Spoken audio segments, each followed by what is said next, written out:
Hi everyone, my name is Lindsay Ledyard and I will be speaking about mental and emotional disabilities.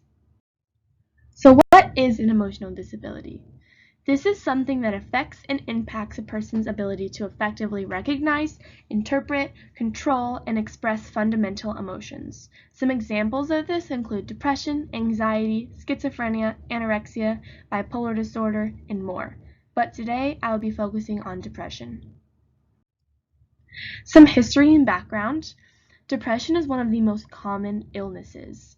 Low self-esteem and negative thinking patterns can lead to depression, and a major factor for suicide and substance abuse does come from depression.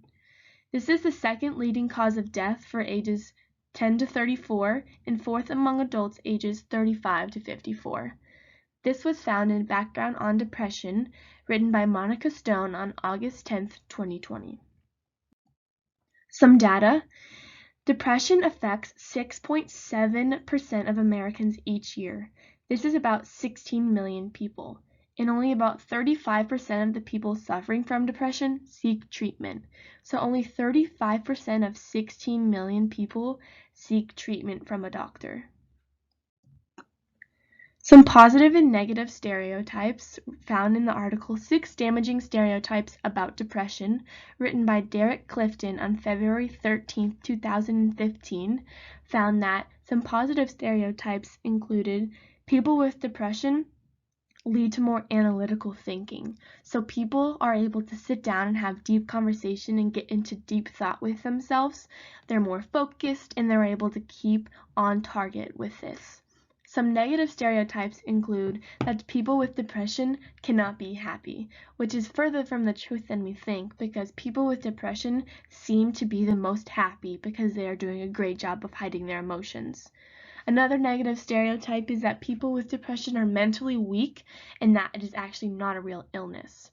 When I was younger, I honestly believed this myself, but when I got to college and I went through things that I had never gone through before, I found out that it was not fake. I got very severe depression and very severe anxiety, and it is extremely hard to cope with. And medication is not always the answer. I did not even get on medication when I was going through the things that I went through, but I went to therapy, I exercised, and I got outside, and this really helped me as well. Some celebrities with emotional disabilities: Chrissy Teigen with postpartum depression, Demi Lovato with bipolar disorder, Kendall Jenner with anxiety, and Miley Cyrus with depression. So even the people that we look up to and admire that seem to have the perfect life, that are rich and famous, have their own problems they have to deal with. It's not all sunshine and rainbow. They're not happy all the time. So we have to keep that in mind, that everyone has their own background and story. Communication in the workplace. So depression ranks among the top 3 workplace problems for employee assistance professionals. Some problems that people with depression in the workplace handle is the inability to concentrate, which means they're going to have to repeat a job. They work more slowly and they accomplish nothing in comparison to their coworkers because they just aren't feeling well. Some verbal and nonverbal messages at work that are very important to pay attention to. Verbal includes soft voices, saying I'm fine, and bringing up death more. Some nonverbal messages include may seem happy. Like I discussed a little bit ago, people with depression do a very good job of acting like everything is okay and that they're super happy. Their head is down more, they watch people, or even self-harm.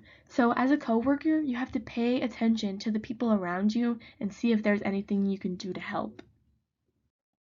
Some interpersonal strategies and skills that people with depression do include unhealthy sleeping and eating habits. This could mean not sleeping at all or sleeping way too much and staying in bed 20 of the 24 hours of the day. And eating habits include eating way too much, leading to obesity, or eating not enough, leading to anorexia. Some people have things super clean, always having to keep themselves busy, or having things super messy, which means they just don't want to handle anything, so they let things build up and continue to let things get dirty. And once again, hiding their emotions. Concepts of working in a team. They may not give their opinion on something, may not join conversations, join in activities, they might skip work, they might need a lighter load of work to not be overwhelmed. People with depression don't want to be wrong, they don't want to be embarrassed, so instead of giving their opinion, they just won't say anything at all to hide themselves from the potential of embarrassment. Some workplace culture. For working in a workplace with depression, it is important for the individual to feel safe. The feeling of safety provides comfort and trust in this environment. Another thing is to check up on your coworkers because you never know who could be dealing with depression. And making a safe space for coworkers to come talk about how they're feeling and just remind them how important they are to the company and to you makes a big difference. This was found in the article titled Depression in the Workplace, written by Mental Health America, with no dates. Some places that can help with depression in San Angelo include West Texas Counseling, MHMR Services for Concho Valley, Whole Person Counseling, Small Steps Counseling, and Shannon Behavioral Health Services. There are many more, as I have my own personal therapist back home in Austin, and I go to the therapists on campus at Angelo State. So if you are struggling with depression or you need help, if you reach out to anyone, even just a friend, you will be able to get help you need. And lastly, the references. Thank you.